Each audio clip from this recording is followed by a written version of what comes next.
हर साल हजारों रुपए का अनाज बर्बाद हो जाता है, तो ये वीडियो आपके लिए आंखें खोल देने वाली है। क्योंकि आज मैं आपको वो तरीका बताने वाला हूं जिससे आपका गेहूं सालों तक बिना किसी कीड़े, बिना किसी जाले के बिल्कुल सुरक्षित रहेगा, वो भी बिना किसी जहरीली दवाई के। अगर आपके घर का गेहूं बार बार खराब हो जाता है, उसमें घुन लग जाता है और आप हर साल मेहनत की कमाई का अनाज खो देते हैं, तो आज की ये जानकारी आपके लिए बेहद जरूरी है। क्योंकि आज मैं आपको सिर्फ एक तरीका नहीं, बल्कि पूरी ऐसी समझ देने वाला हूं जिससे आपका गेहूं लंबे समय तक बिल्कुल सुरक्षित रह सकता है, बिना किसी केमिकल के, बिना किसी नुकसान के। जरा सोचिए, आप पूरे साल की मेहनत से महंगा गेहूं खरीदते हैं, लेकिन कुछ ही समय बाद उसमें छोटे छोटे कीड़े रेंगने लगते हैं। ये सिर्फ अनाज की बर्बादी नहीं, बल्कि आपके पैसे और परिवार की सेहत दोनों का नुकसान है। और सबसे बड़ी गलती जो लोग करते हैं, वो है केमिकल दवाइयों का इस्तेमाल, जो कीड़ों को तो मार देती हैं, लेकिन धीरे धीरे हमारे शरीर को भी नुकसान पहुंचाती हैं। सोचिए कितना दुख होता है जब आपने साल भर के लिए गेहूं स्टोर किया हो और कुछ ही महीनों में वो खराब होने लगे। उसमें जाले बनने लगते हैं, बदबू आने लगती है और आखिर में उसे फेंकना पड़ता है।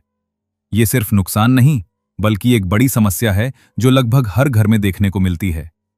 लेकिन असली राज दवाई में नहीं, बल्कि एक छोटी सी वैज्ञानिक समझ में छुपा है। घुन बाहर से नहीं आता, वो पहले से ही गेहूं के दानों के अंदर छुपा होता है और बस एक चीज का इंतजार करता है, नमी। जैसे ही गेहूं में थोड़ी सी भी नमी आती है, ये अंडे एक्टिव हो जाते हैं और पूरा अनाज खराब कर देते हैं। यही वो सच्चाई है जिसे बहुत कम लोग समझते हैं। हम सोचते हैं कि कीड़े बाहर से आते हैं, लेकिन असल में समस्या पहले से ही दाने के अंदर होती है। और जैसे ही माहौल सही मिलता है, यानी थोड़ी सी नमी और बंद जगह, ये तेजी से बढ़ने लगते हैं और देखते ही देखते पूरा स्टोर खराब कर देते हैं।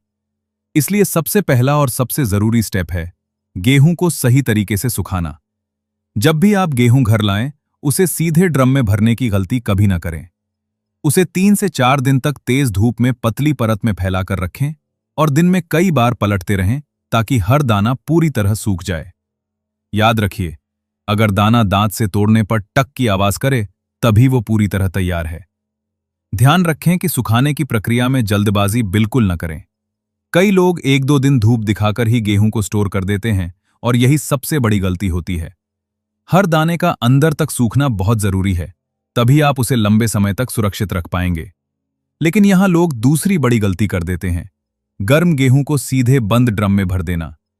इससे अंदर भाप बनती है और वही नमी फिर से गेहूं को खराब कर देती है। इसलिए हमेशा धूप के बाद गेहूं को छांव में ठंडा करना बेहद जरूरी है। जब गेहूं पूरी तरह ठंडा हो जाए, तभी उसे स्टोर करें। अगर आप ये छोटा सा स्टेप मिस कर देते हैं, तो आपकी सारी मेहनत बेकार हो सकती है, क्योंकि हल्की सी नमी भी घुन को जन्म देने के लिए काफी होती है। अब बात करते हैं सबसे पावरफुल और सुरक्षित तरीकों की। नीम की सूखी पत्तियां, लहसुन और साबुत लाल मिर्च।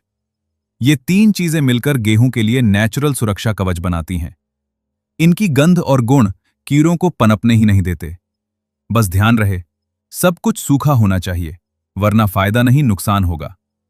आप चाहें तो इन्हें अलग अलग लेयर में डाल सकते हैं या हल्के से मिला भी सकते हैं। यह तरीका पुराने समय से इस्तेमाल होता आ रहा है और आज भी उतना ही असरदार है, खासकर तब जब आप केमिकल से बचना चाहते हैं। अगर आप और भी ज्यादा सुरक्षा चाहते हैं, तो एक बेहद असरदार तरीका है अरंडी का तेल। थोड़ा सा तेल हाथों में लेकर गेहूं पर हल्का रगड़ दें। यह हर दाने के ऊपर एक प्रोटेक्टिव लेयर बना देता है, जिससे ना नमी अंदर जाती है और ना ही कीड़े दाने को काट पाते हैं। इस तरीके में ध्यान रखें कि तेल बहुत ज्यादा ना हो, बस हल्की सी परत ही काफी होती है। ज्यादा तेल डालने से गेहूं की क्वालिटी पर असर पड़ सकता है, इसलिए संतुलन बहुत जरूरी है। और अगर आप चाहते हैं कि आपका गेहूं 5 से 10 साल तक भी बिल्कुल सुरक्षित रहे, तो इसके लिए एक एडवांस तरीका भी है, जिसमें ऑक्सीजन को पूरी तरह खत्म कर दिया जाता है। बिना ऑक्सीजन के कोई भी कीड़ा, फंगस या बैक्टीरिया जिंदा नहीं रह सकता। यही कारण है कि सही पैकिंग के साथ गेहूं सालों तक ताजा बना रहता है। इस तरीके में एयरटाइट कंटेनर किया जाता है, जो धीरे धीरे आम लोगों के बीच भी लोकप्रिय हो रहा है। अगर आप लंबे समय के लिए स्टोर करना चाहते हैं, तो ये तरीका सबसे सुरक्षित माना जाता है। लेकिन सिर्फ ये तरीके जानना ही काफी नहीं है। आपका गेहूं कहाँ रखा है, ये भी उतना ही मायने रखता है। कभी भी ड्रम को सीधे जमीन पर ना रखें, हमेशा उसे थोड़ी ऊंचाई पर रखें, ताकि नीचे से नमी अंदर ना जा सके, और दीवार से भी थोड़ा दूर रखें ताकि हवा पास हो सके। स्टोरेज की जगह साफ, सूखी और हवादार होनी चाहिए। अगर आसपास नमी होगी तो चाहे आप कितने भी अच्छे तरीके अपनाएं, गेहूं खराब हो सकता है। और सबसे जरूरी बात, गेहूं निकालते समय गीले हाथ या बर्तन का इस्तेमाल कभी न करें। एक छोटी सी पानी की बूंद भी पूरे स्टोर को खराब कर सकती है। ये छोटी छोटी सावधानियां ही बड़े नुकसान से बचाती हैं। अक्सर लोग इन्हें नजरअंदाज कर देते हैं और बाद में पछताते हैं जब पूरा अनाज खराब हो जाता है। अगर आप इन सभी बातों का सही तरीके से पालन करते हैं तो यकीन मानिए, आपका गेहूं सालों तक सुरक्षित रहेगा, बिना किसी केमिकल के, बिना किसी नुकसान के। अब मुझे कमेंट में जरूर बताइए, आपके घर में गेहूं कितने महीनों में खराब होना शुरू हो जाता है और आपने अब तक कौन सा तरीका अपनाया है। अगर आपको ये जानकारी काम की लगी हो तो वीडियो को